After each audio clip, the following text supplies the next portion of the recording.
Good evening. Hello. My name is Crystal Gail Phelps. I'm here with artist Charles Tucker, and we are at Riverhouse Arts at his solo exhibition, Construction equals Construing.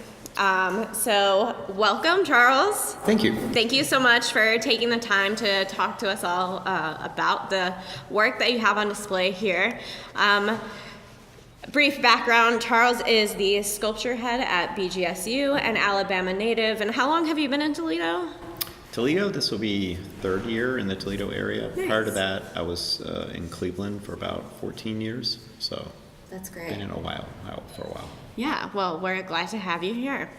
So I'm really interested in talking about the materials. That ties directly with your title and with the types of materials that we see here that a lot of viewers would look at. They see the material list and say, oh yeah, that's an architectural material or that's a construction material.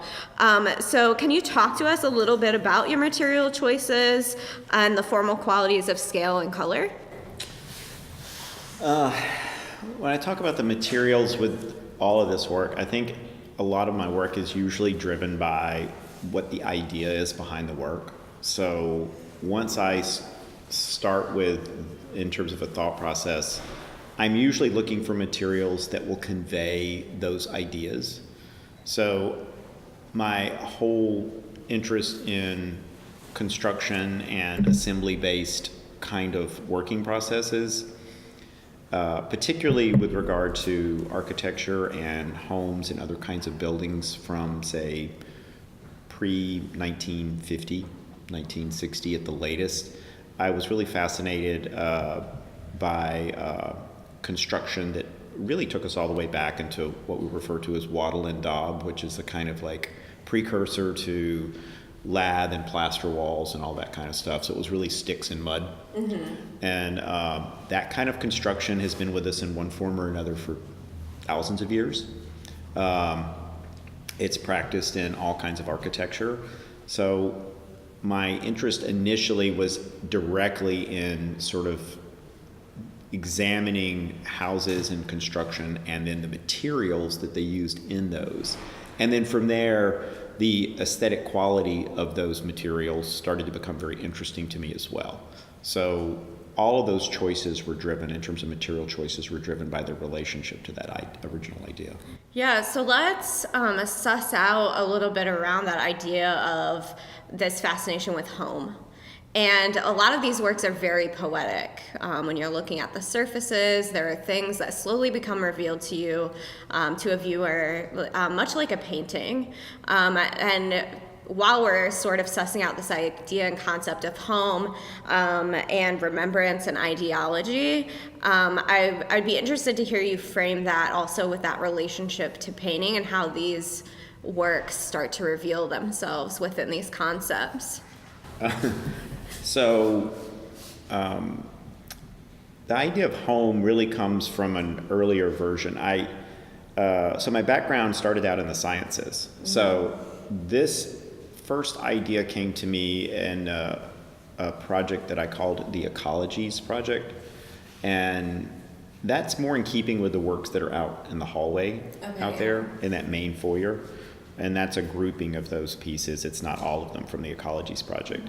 And then I noticed that I was sort of branching from that initial idea of ecology in the Ecologies Project, and I was doing something different with the work, with the addition of plaster and some of the other materials, and I began to think about it related directly to construction. Mm-hmm. As a way of building and putting things together that was distinctly different.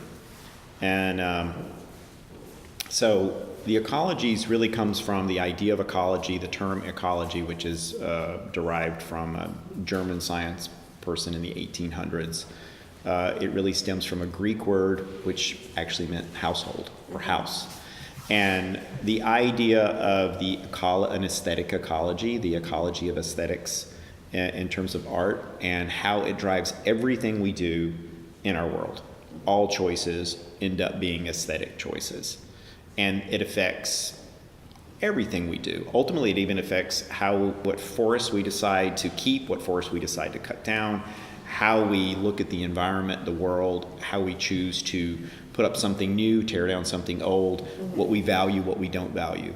So I became very interested in this notion of an aesthetic household and how it envelops even the natural system, and it becomes an economy of exchanges. And if we don't recognize those exchanges in that economy, we make choices that are oftentimes unnoticed by ourselves and only noticed later when you start to delaminate or delayer decisions that were made by humans in cities that are being changed over time. In a home that you buy and you decide to remodel or change something inside, you find something in it that you didn't know was there as you start to make changes to it in our living spaces and in our world. So that's where that whole idea comes from.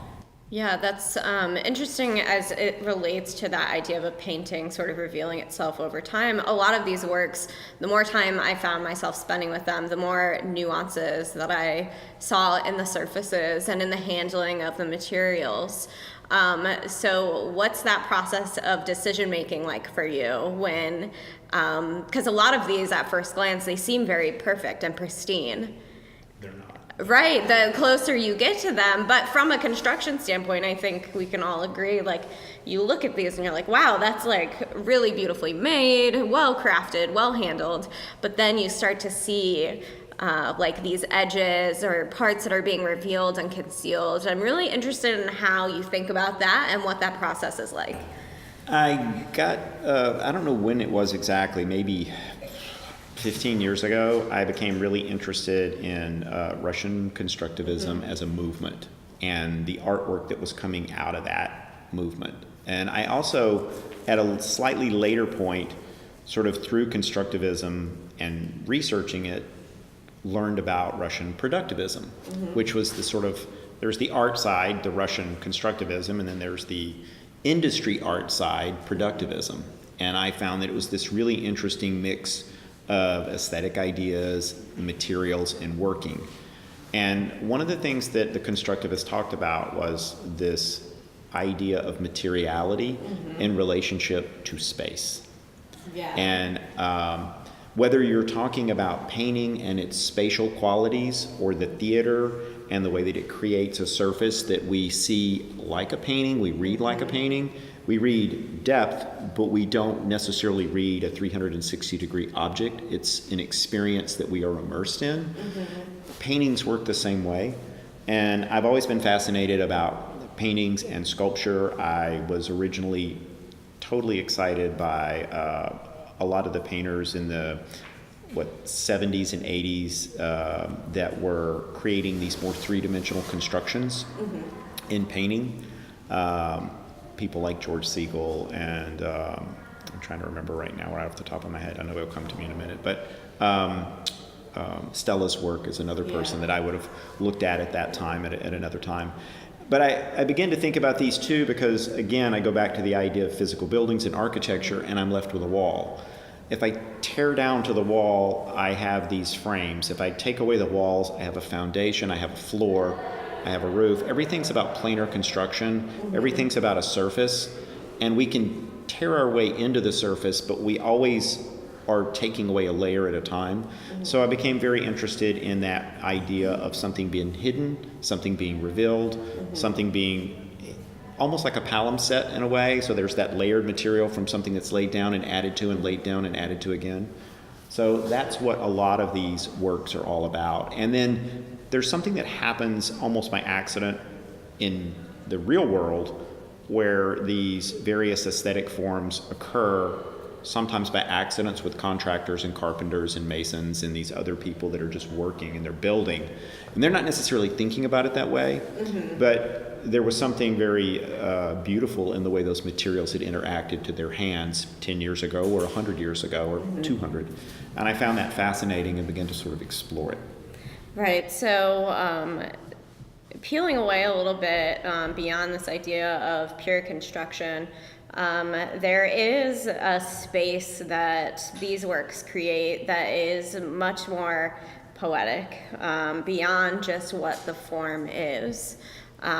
This, some of the exhibition materials open with the quote, the closer things get to non-existence, the more exquisite and evocative they become. And so that really frames how we're experiencing this work. For me, it was very like, this is much more than just construction. Like, what are the types of experiences or things that you pull from? Like, if you're interested in talking about these personal histories that really infuse this work, because I think one of the challenges with work that some viewers might see as a bit more minimal is that entry point. And for me, it was seeing these surfaces and like feeling that reduction actually taking place that got me to that space. Right.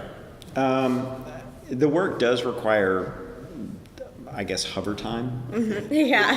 You have to stand in front of it and look at it. And I guess that, for me, it's easy because I'm standing in front. I mean, I start with a frame. And the frame, for me, is a piece of a grid.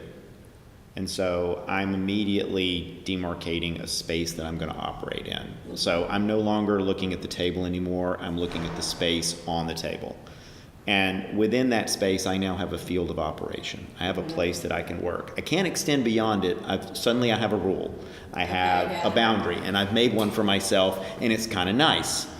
But then I have to deal with that space. And so even though I set up the space now dictates back to me what I can or can't do. And so there's this reciprocation that occurs between those two things. The material becomes essential. It has a voice. And if I don't listen to what the material is capable of saying and really examine that, then I will miss the pieces. And so not every piece gets finished. As a matter of fact, there are multiple compositions that are created before these pieces are ever finally cast. I photograph them and I create, a half a dozen, sometimes 24 different compositions or more even, and then I'll decide on one. So to an extent, each one of these is the representative of many compositions that never turned into a final form. They are the one that I actually decided to select out. So that's part of the process. And then there's an intricate understructure that is cut, built, glued out of wood. And there's even sometimes some fairly significant joinery work. And people that see me making these sometimes they think I'm crazy because I'm getting ready to hide all of that. I'm getting ready to bury it into this plaster cast surface that creates this very minimal hidden structure. Some of it is available on the back visually. Almost none of it is available on the front usually. So there is a kind of secretive quality that occurs that's hidden away in my process. But in odd ways, it does reveal itself if you spend time with the pieces. So there's a quiet kind of quality to them. Yeah, I'm really fascinated by this idea of like laying this groundwork and like investing so much energy in this, and this idea of perfection through materials that have this language of machismo to them. I mean, it's construction materials. There's a long like legacy that we could just talk about like for a real long time, just about what that context is. So I'm interested to hear you contextualize those relationships a little bit, just so we can have a little bit more insight in the handling, because there's this play between this what could be a very loaded material and redacting it to this point, but still laying this very deliberate foundation. I think the main thing that I think about when I'm working with these materials is, I spend weeks, sometimes even several months, deciding whether or not it's going to be made of maple. The frame structure is maple, oak, any of a half a dozen other materials. The other thing is that all of these materials, and I don't talk about this, but this goes back into an underlying influence for me. They're all, at least in this show, these are all hardwoods that would have come from either reclaimed or old growth kind of materials. So they're being pulled out of buildings that were built at the turn of the last century or midway through the 1800s. So it's old growth material. It's another way that I can appreciate the material because it doesn't work like wood does today. If I got material like a wood material from a contemporary time period, it doesn't even have the same quality to it. It's got a totally different feel to it. So when you think about how you work a material and how it affects your thinking in that, it totally changes. Even though your building styles, for example, I don't use dovetails. I'm using end joints. I'm using butt joints. These are construction style joinery. So I'm using very simple construction style joinery. I'm using building techniques that are used in a construction process, as opposed to the kind of joinery I would do if I were making furniture, for example. And I think if I cross that line, it becomes something else. So I don't know if that quite answered the question you just asked me, but it's the material and the way I approach that material is so interdependent with the way I end up coming out with a choice. I almost lose words in terms of describing how I'm doing that. Right.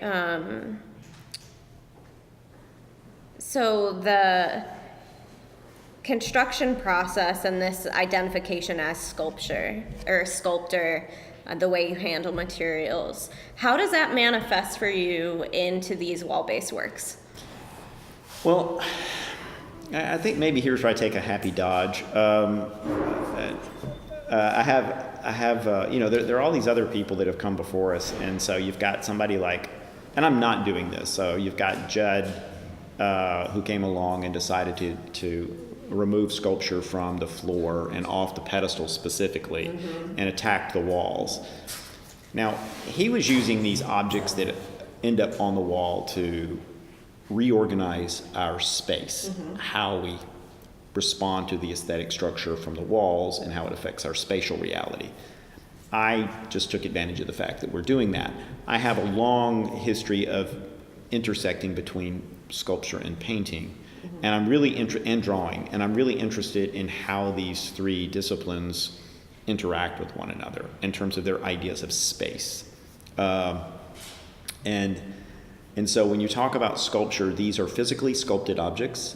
They're not flat images that have been painted or necessarily drawn with a mark, and that idea of drawing in a mark. So they are thin relief kinds of pieces in a way. Yeah. And then I guess what I really thought about too was the fact that almost every architectural space I go into is ultimately built out of very thin structures that veil the space within, and we call them walls. Right. Sometimes they have these architectural support systems, and one of the ways that this show could have been presented is within this body of work there are a number of fully 3D objects that just don't exist in this presentation and format. Obviously it would have changed the way a lot of these pieces would work, but not all of the works within this particular body of work are wall-based works. There's about a half a dozen or more fully standalone 3D works or 3D pieces that also have wall components to them that interact with that wall space. But it does change the read of the work when I do that. Yeah, thank you for sharing that. One of the other things that we haven't touched on as far as material so far is the addition of lead. Can you talk to us a little bit about that? Because that's seen in several of the works, and that changes, I think, the feeling of the space overall. It provides a different heaviness to the way that the work is read. I've used lead now, I think the first time I used lead was probably back around 2007 or 8. But, well, that's not true. I was using lead as framing material around drawings that I was doing, these typed pieces. And so I've always thought about lead and as a kind of, it's a very dense metal, obviously. It's extremely malleable. It's so enticing to work with. You can do almost anything with it. It'll do whatever you want it to do. I think the metal that I think of that has the same kind of forming qualities, I think next would be something like copper. But copper is much more resistant than lead. I mean, there's like worlds of difference between the two. And yet it's this toxic material contemporarily, but it's been one of our most important metals through antiquity. We've done everything with this material. And even to this day, you will still find it in our world. We use it on flashings on our roof. We use it for so many things because it's such an amazing metal. And yes, it can be toxic. Too much in the environment if it gets in our body. But the other thing too, and the reason I guess I was attracted to it, is that it's an inert metal. It's super inert, and it used to be used in a lot of coffins and sarcophagi for sealing the internal space. So once that was closed up, you had an absolute seal, and nothing's getting in, nothing's getting out. So that idea of sound not penetrating lead, it doesn't ring, that idea of death, that idea of this space that is absolutely quiet. The reason I use it in these pieces is because it physically creates a quiet, like silence. And I didn't know of it. The plaster has its own kind of silence in a way sometimes, but it's open, and it strikes us in a really different way. The lead, on the other thing, because of that visual weight and its physicality, takes us in a different direction. Yeah, it's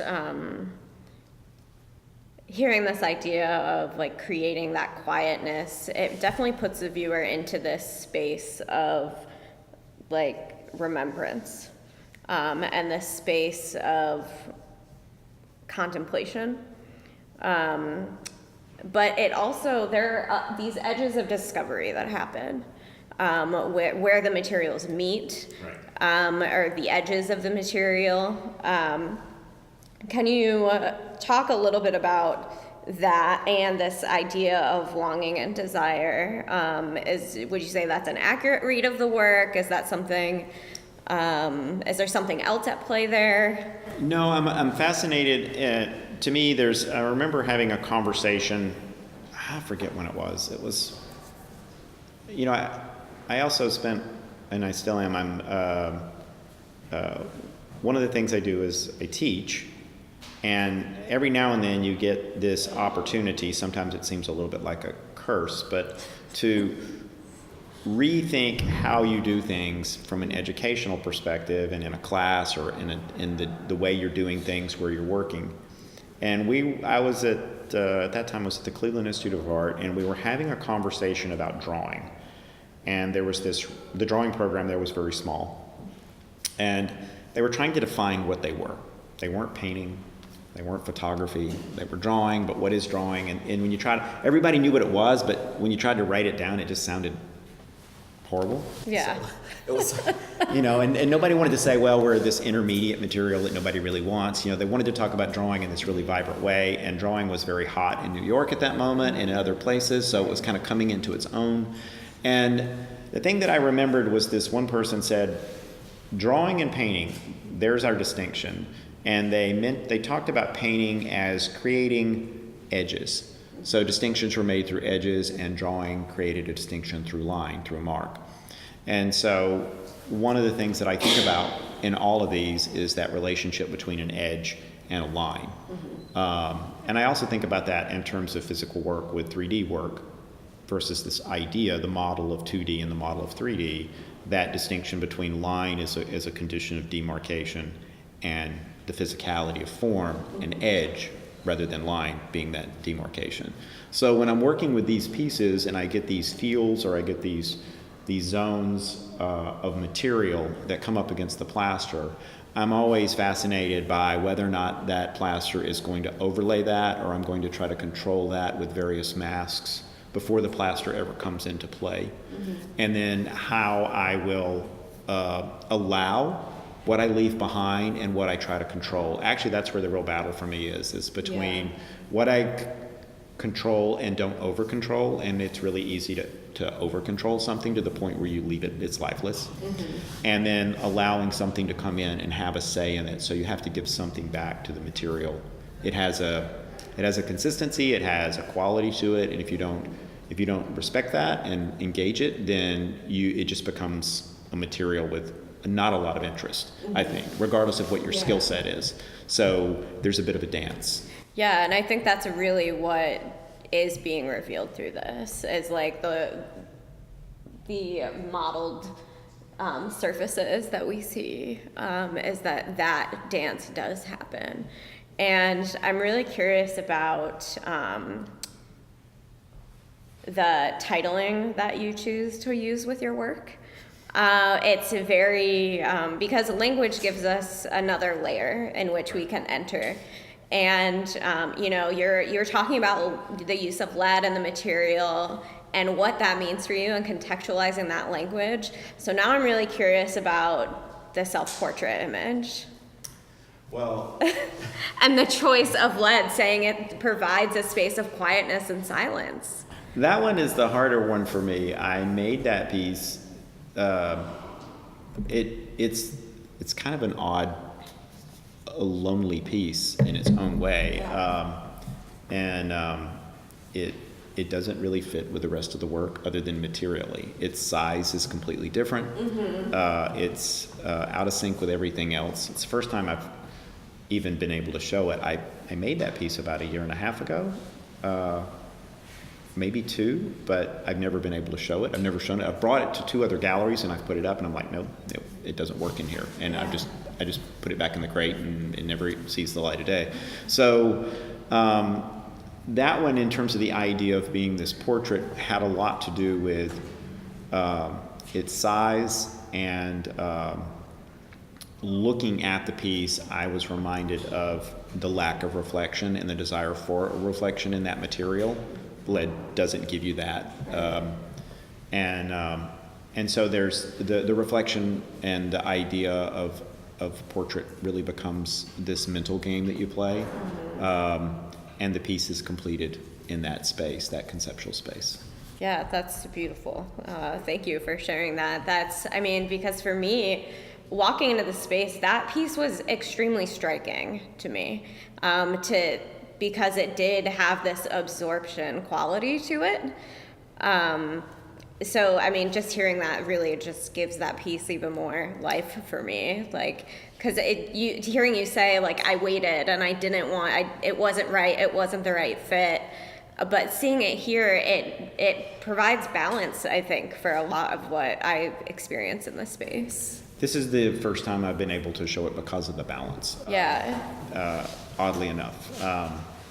The harder thing for me with pieces like that too is that if given my own natural inclination, I have a propensity for getting caught up in the geometries of the pieces and their material, and I'm just as likely to name these pieces Composition 1 or or title them what they're made out of, because I've become very absorbed in the materials themselves, and they seem titling them out of what they're made of seems as appropriate as trying to give them a more narrative that is more literal and tells a story, which these really aren't about that. They're really more about investigating what is in front of you.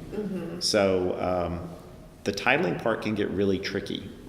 If you give a little too much away, then it really becomes about something, and the material just is the stage for the event that someone's going to be looking for. And I'm looking for the material and that interaction between those different materials to become the real play of interest. Yeah, and that definitely works with the way that these are titled, the way that the show is titled. But people are always going to put their own narratives into your work. Yes. That's one of the simple facts of presenting art.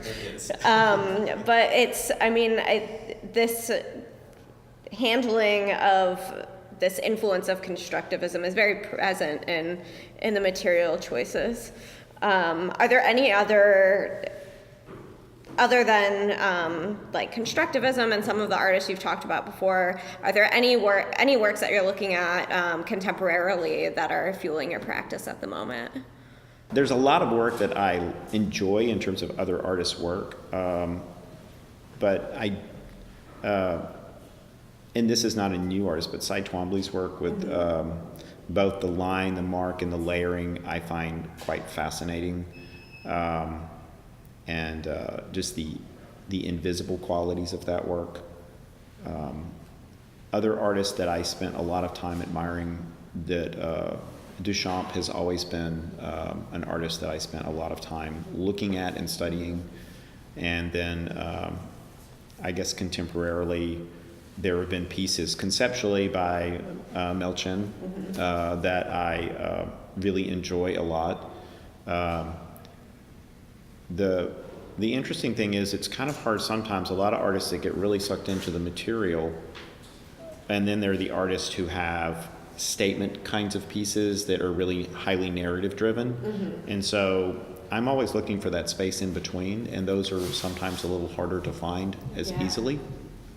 And I'm trying to think, even Joseph Boy's work, which is another artist that had come along and for decades really intrigued me with his information and his ideas. Yeah, that was somebody who I actually thought of when viewing the work. And then Rudolf Steiner, who was actually Boy's was a student of at the turn of the early part of the last century and into the teens and 20s.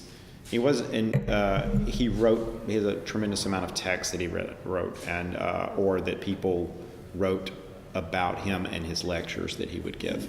And so I was very interested in those kinds of ideas of simple designations of warm and cool. And then the other place too, it was Leonard Cohen was where that quote comes from. And that particular text is a really small text. It's super easy to read.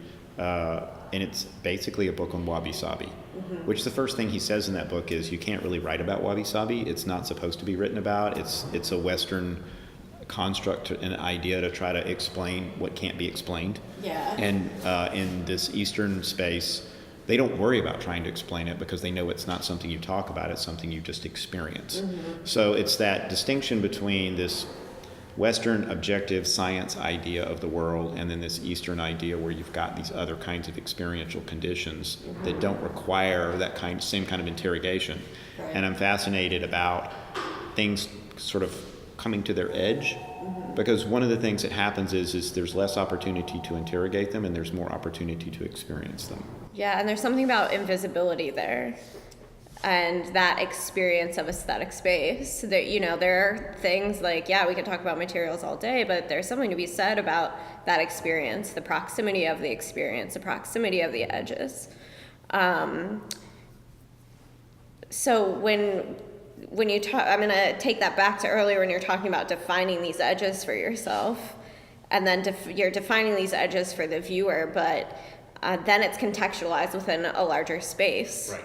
How are those edges at play for you, and how does that work? Because I know installation is a big part, too, of how you present the work. Well, it's,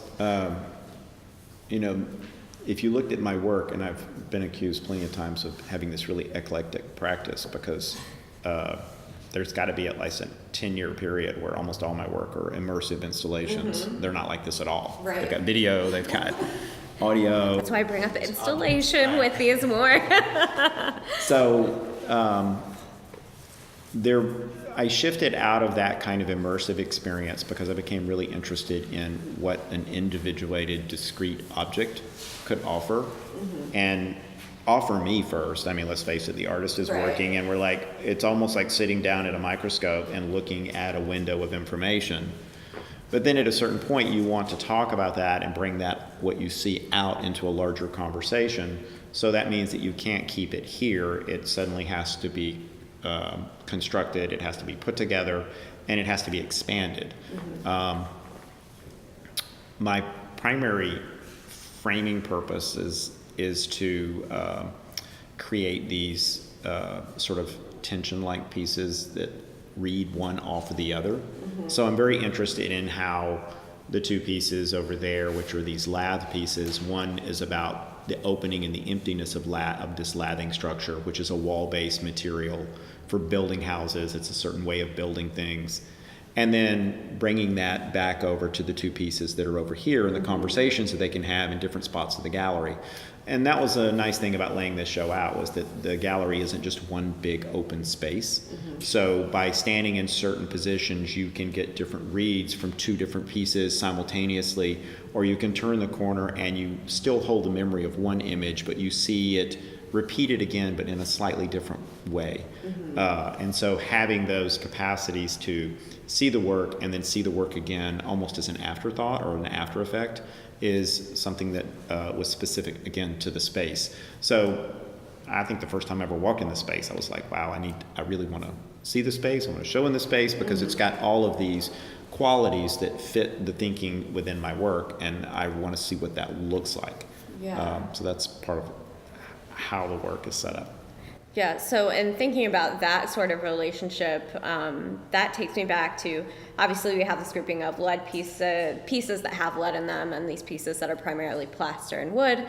And then when we first enter this space, to the left, there's the work that shows some of what I assume is under some of these other works? Yes. Okay. Well, that one too is a different piece. The one that's over here, that's the laminate piece. I brought it in, and there was I'd say I was about 60-70% unsure at the moment I brought it in, and then after I laid it out, I looked at it and I felt better about it. There's the work that had been out in this main hallway, this main foyer out here for the building, and I thought I need a connection piece to that.